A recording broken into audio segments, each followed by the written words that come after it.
So we're back. This is All This Math. Professor Parker. We're doing some more Eureka math. Now we're still doing third grade, module 5, but now we're on lesson 26. Lesson 26 from Eureka math, grade 3, module 5. I figured I'd do one of the problems from the problem set, right, within lesson 26. So let's read the problem. It says to write the fractions that name the whole numbers for each fractional unit. Write the fractions inside this chart, right? Halves are already completed for us. We'll talk about how they got these answers, right? Write the fractions that name the whole numbers. Wait a minute. What whole numbers are they talking about? Because that's important. The whole numbers they're talking about are these three numbers on the number line. This 2, this 3, and this 4. Those are the whole numbers that they're talking about for each fractional unit. So that means that how do I express 2 in thirds? How do I express 3 in thirds? How do I express 4 in thirds? How do I express 2 in fourths? How do I express 3 in fourths? How do I express 4 in fourths? Or how many fourths equals 4? How many sixths equals 2? How many sixths equal 3? That's difficult for me to say. Sixths, yeah. How many sixths equal 4, right? We're going to fill that in. But first we want to talk about why is 2 the same thing as 4 halves? Why is that? Why does that make sense? Why is 2 the same thing as 4 halves? One of the ways that we can do that is through the use of what we call number bonds. I know you're probably familiar with number bonds. You probably used them in the second grade and also in the first grade, right? We're still going to use them now. All right, so let's do this. Let's write a 2 right here. And let's think about it. This has to do with understanding the concept of 1 and what fractions are equal to 1. What fractions are equal to 1. Now, I told you before, your teacher probably told you this too. Whenever you have a fraction where the numerator and the denominator are the same number, that fraction is equivalent to 1 whole. Again, whenever you have a fraction where your numerator is the same as your denominator, they're the same numbers, that fraction is equivalent to 1 whole. So 3/3 is the same thing as 1. 9/9 is the same thing as 1. 50/50 is the same thing as 1. 6/6 is the same thing as 1. Whenever your numerator is the same thing as your denominator, that's equivalent to 1. So if we want to know how many halves is equal to 2, and we also know that 2 is the same thing as 1 plus 1, then the question is, well, how do we represent 1 plus 1 or 1 and 1 in terms of halves? So I'm going to do one number bond.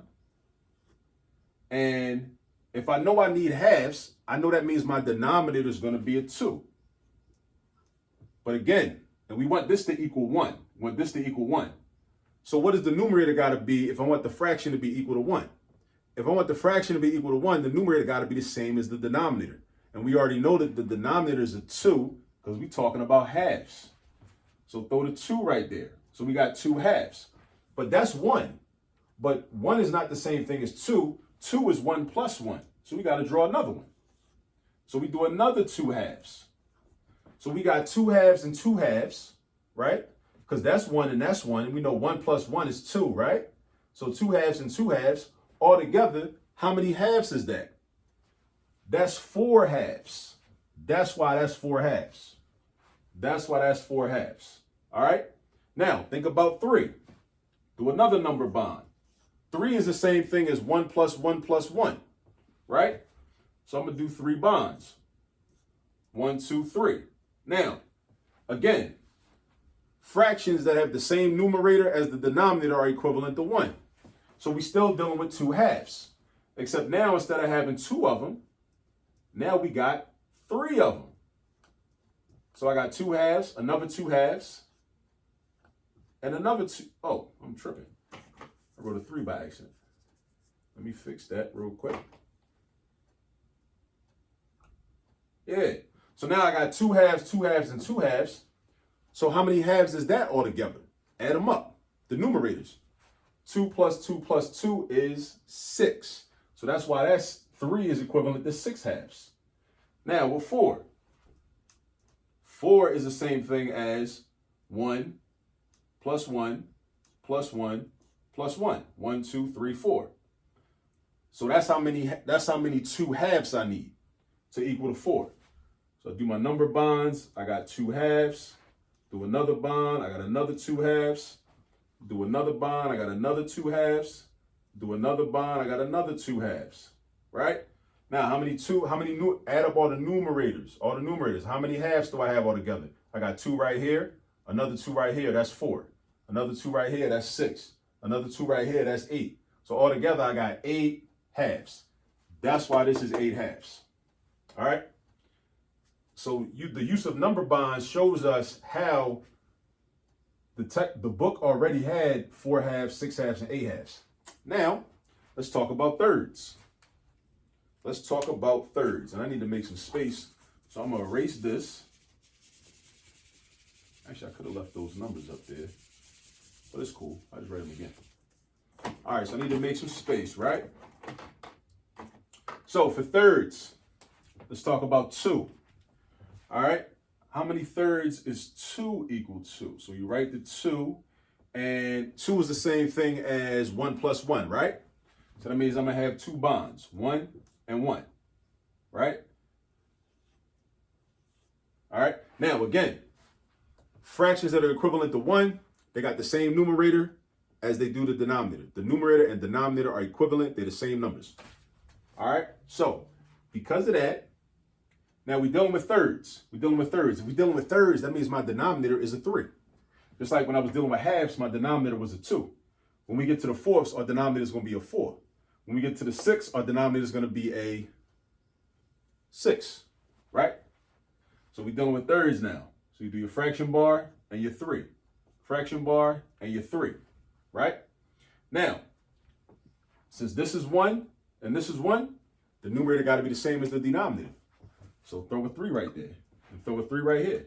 Now altogether, how many thirds is that? That's 6 thirds, because 3 plus 3 is 6. So that's going to be 6 thirds. All right, now let's do the same thing for 3.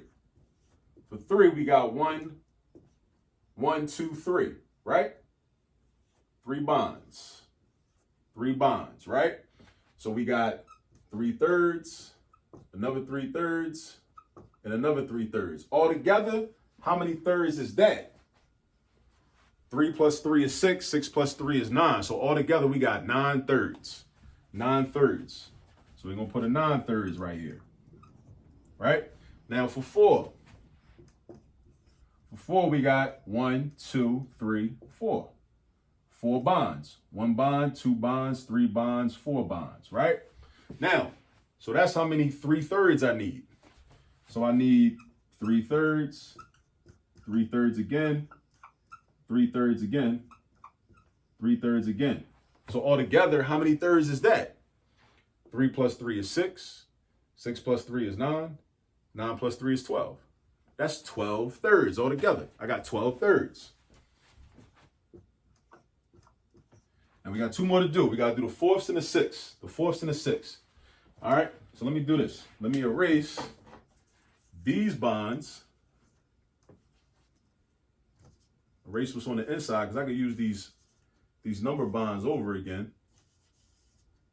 Except now my fractions got a denominator of 4.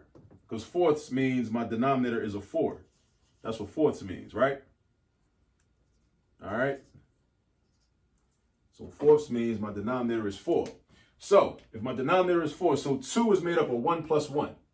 And again, any fraction that's equivalent to 1 has the same numerator and denominator. And if I know my denominator's got to be a 4 because we're dealing with fourths, right? So that's going to be denominator of 4, and my numerator is 4. Because I need a fraction that's equivalent to 1. And 4 fourths is the same thing as 1. 4 fourths is the same thing as one whole object, one whole piece. All right? So then I need another one. So 4 fourths plus 4 fourths, altogether, that's 8 fourths. All right? And then 4 fourths, and I'm moving a little fast now because I think you're getting the hang of it. All right? So 4 fourths, 4 fourths, and 4 fourths, altogether, that's 12 fourths. That's the 3. And then for the 4, again, we got 4 fourths, 4 fourths, 4 fourths, 4 fourths. Altogether, how many fourths is that? That's 16. 16/4. All right. Now, last but not least, we're going to get into the sixths now. We're going to get into the sixths. Erase that. Erase that. Erase that. Erase that.